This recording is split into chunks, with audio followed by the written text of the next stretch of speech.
Welcome back to the news at 10. We're staying with the discussion on violence against children. I have here with me in the studio the Executive Director of Women's Rights and Health Project, Mrs. Bose Ironse. You're welcome to the news at 10. Good evening. Well, thanks for joining us tonight because when you talk about violence against children, it's quite difficult, to actually monitor cases like this, because a lot of people are private. You can't come into my home to know what's going on. So how do you go past that into seeking out these cases and really dealing with them? Well, like you have mentioned, violence against children is actually very domestic, and so people don't get to know about it. But I think with the awareness, there are a lot of people are being so concerned about what happened. Probably when you start seeing a child having injuries on the body, and probably if the child, the school is aware about what to do. For example, if a child is very active in school and suddenly the child is not performing very well as he or she used to do, so the teachers could, be concerned about what is happening around the children. For example, most of the cases that we have handled are cases where the teachers are the one that raised the alarm, or neighbors who are concerned about what the scars they see. But in terms of emotional abuse as part of the various abuse the children face, you hardly can notice that really. And lots of homes are also quite religious, which means that even religious bodies don't even notice that this violence is taking place in the home, and sometimes it's even covered up with discipline.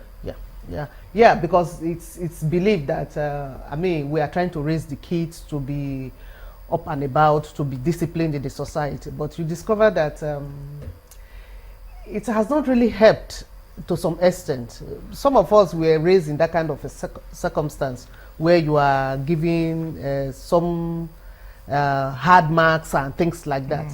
But we are beginning to see that that's not the best way out. Raising kids is about interaction, it's about communication, good communication. It's about making children to understand why certain things should not be done. Because there are people out there who give the wrong information if you don't give the right information. I want us to quickly talk about the Child's Rights Act, which has already been passed in 16 states in Nigeria. Lagos State, of course, leading the pack. But does it automatically protect a child from violence? It should protect the child from violence, but every other law is the implementation. How do you now, for example, a child is supposed to enjoy leisure. But you know that some parents would not want to see their children going out to express themselves and play. Leisure is their right. For example, I'm just picking that as one of them that will commonly be brushed aside to say, no, why are you talking about my friend, go and play. Go and read your book. You don't have to play. Oh, you have after school classes. Yes, you have lectures and things like that. Even the way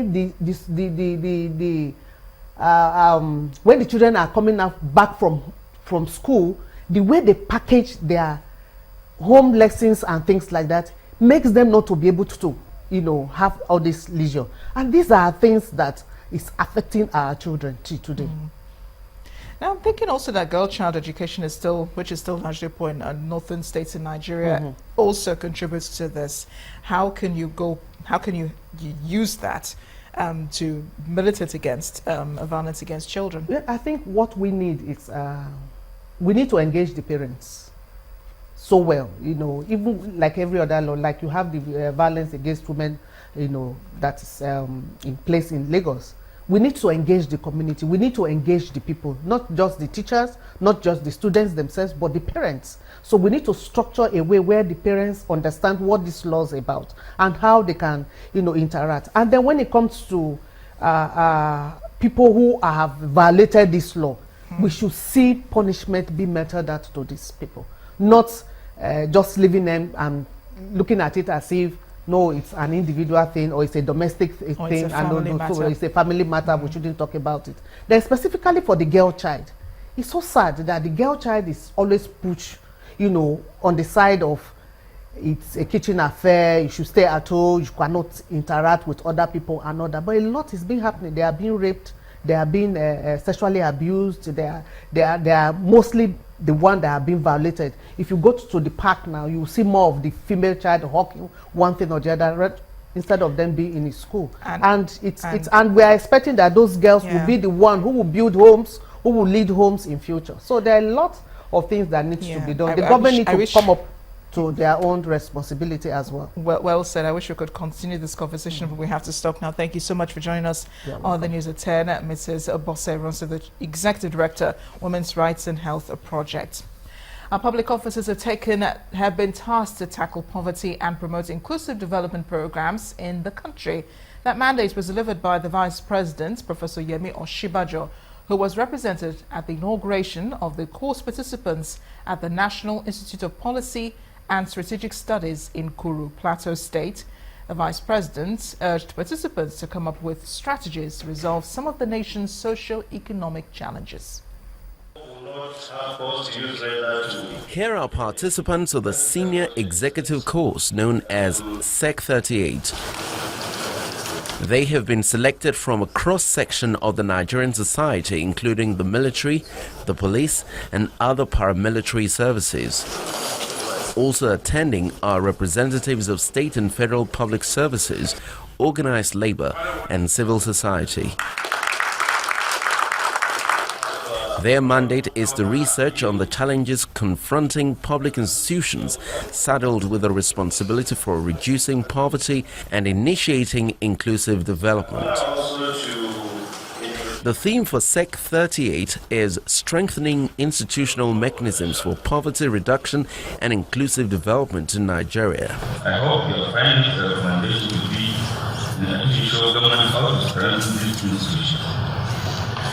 On the whole, your recommendations should be geared towards accelerating our efforts for sustainable national development, for the improvement condition of our people, and at least lifting a large proportion of people out of absolute poverty. The Director of Administration, Jonathan Jume, also explains the essence of the theme and expectations from participants.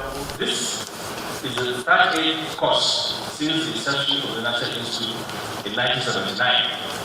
And we are proud of our graduates who are all over the country making their marks in their respective fields of endeavor and qualities.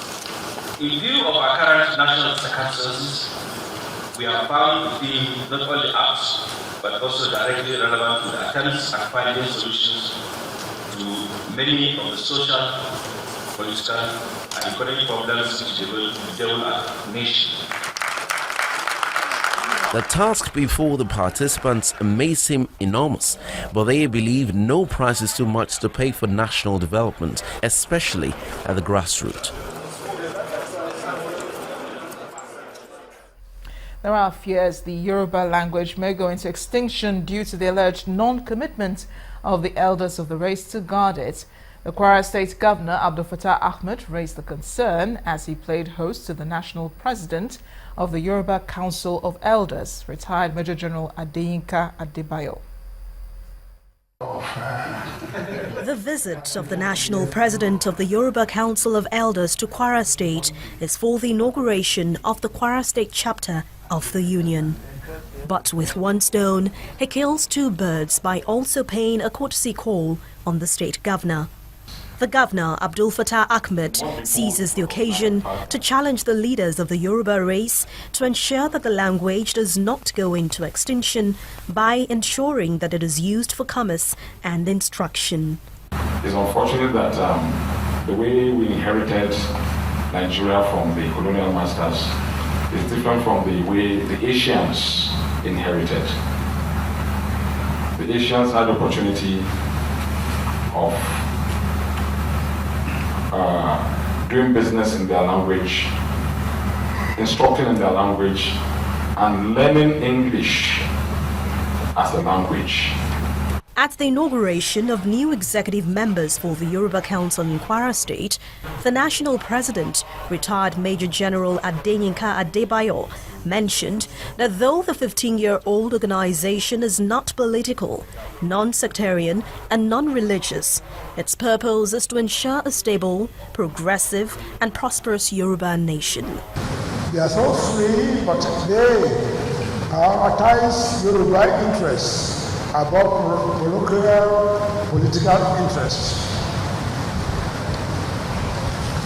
We are not mindful of the multi-ethnic nature of Kwara State, and we are committed to ensuring that our members live peacefully and work with the other indigenous ethnic groups in Kwara for the progress of the state.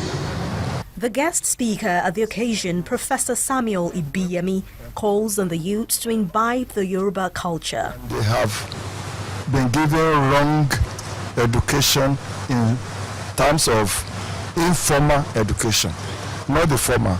Even though the formal also is weak, but the informal is terribly bad. Parents don't look after their children. Religious organizations don't look after their children. They are all carried away by politics. The program may have raised some more consciousness about the Yoruba language and other local languages from going into extinction. Let's talk about those languages going into extinction. Joining me now is a historian with the University of Lagos, Professor Abayomi Akinyaye. Welcome to the News at 10. Thank you, and it's my pleasure to be here. And it's not Yoruba languages that's actually going into extinction. I think it's many languages in the world. Fewer and fewer people are speaking indigenous languages these days, right? Yes, you are correct. I think the case of the Yoruba language is exaggerated. Among indigenous Nigerian languages, the Yoruba language is among one of the best researched and the best used among the generality of the people, even though the situation can still be much better. But I think the fear is exaggerated. I'm aware there are so many universities in Nigeria, especially in the southwest, that conduct research into the Yoruba language, that ensure that the language is properly developed, and there are associations for the teaching and learning of the Yoruba language. So the Yoruba language is still much better off than most other languages in Nigeria. Yeah, but it's not just Yoruba language, because UNESCO seems to be complaining about every other language in the world. Yes, it's a global phenomenon, especially in the developing world. Nigeria has about 529 languages. 9 are believed to have gone into extinction already. And that if care is not taken, if the tempo of research, the tempo of conscious effort to make sure that these languages survive is not sustained, the fear that has been expressed may become a reality. But I think for now, I would not agree that the Yoruba language is at the risk of extinction. Well, UNESCO is highlighting the importance of mother and local languages as channels for safeguarding and sharing indigenous cultures and knowledge. What does that mean? That if indigenous languages are not transferred from generation to generation, does that mean that cultures will also die? Of course. Language is the vehicle for transmitting culture. If the language goes into extinction, it follows that the culture also becomes extinct. So it's very important, very crucial that means and mechanisms should be put in place for the transmission of these languages and vicariously the culture. And it's not just culture, that's really important. It's also nation building. Yes. Right? So if we do get it right, how will the improvement of indigenous languages help in nation building? Of course, it will help in so many ways. By educating Nigerians through these indigenous languages about the connections, about the interrelatedness, about the shared experiences in spite of apparent diversities, you help them to bring them together. Linguistics has shown that underlining the apparent diversities that you have are essential, unities. The Yoruba, the Edo, the Igbo, Ishekiri, and all these things today are not exactly mutually intelligible. But linguists have demonstrated that if you understudy them linguistically, they are of the same parental language stock. So by studying languages, you convince such people that regardless of appearances. Yeah, they are essentially the same people. And that's what people really do need to understand. Thank you Yes, so yeah, much, Professor Abayomi Akinyeye, for joining us tonight. Thank you. Our community report tonight takes us to Akure, the Ondo State capital, where Adewale Olukayode and his wife, Olufumilayo, who are both living with hearing and speech defects, brave the odds and run a thriving fashion design business. Our correspondent came across this diligent couple and reports. Now you're talking.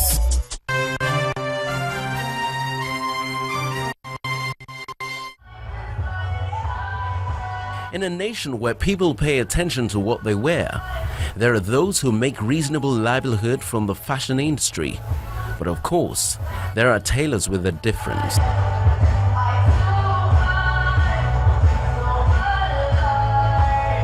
35-year-old Adewale Olukayode is one of such. He is speech and hearing impaired. The condition, according to him, was the aftermath of measles infection when he was 2 years old.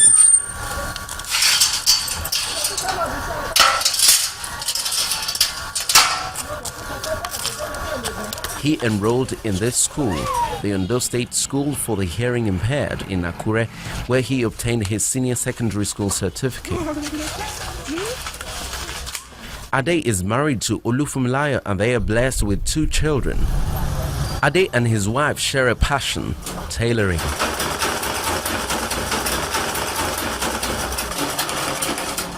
While they are not spending time with their children at home, Ade and his wife are at their shop making clothes. He has been doing this for more than 5 years. The way he communicates with customers when they come around is that he brought out some pictures covering different fashions, and if the customers themselves, they will pick their choice, and out of it he will be able to tell them that okay, he will be able to write, to communicate to them through written, because he will write. He said he has one paper that is using to communicate with the customers in order to negotiate the price.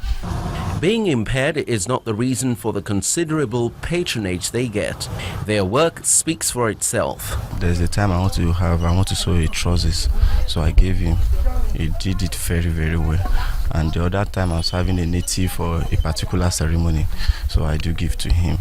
So he do give me a good job. This outfit is not just a means of livelihood for Ade's family. He also has employees. He's so very good in sketching, designing, making graphics for designs, and pattern making is very, very good a lot. So I now decided to learn from him, although it's not really easy because I don't know how to communicate with him, but he really did a lot for me. He's a kind of person that is gentle, but my boss is a kind of person that hates someone that is not really ready to work. So, but in time of teaching, he's very, very good, and he's a kind of person that has passion to teach person very well. The state government has plans for people like Ade to also become self-reliant. Ondo State has an agency for physically challenged people where there are different provisions, and we have provision for skill acquisition, empowerment, and ways to settle the physically challenged into the community. This young man has become an inspiration to many, the able and physically challenged alike.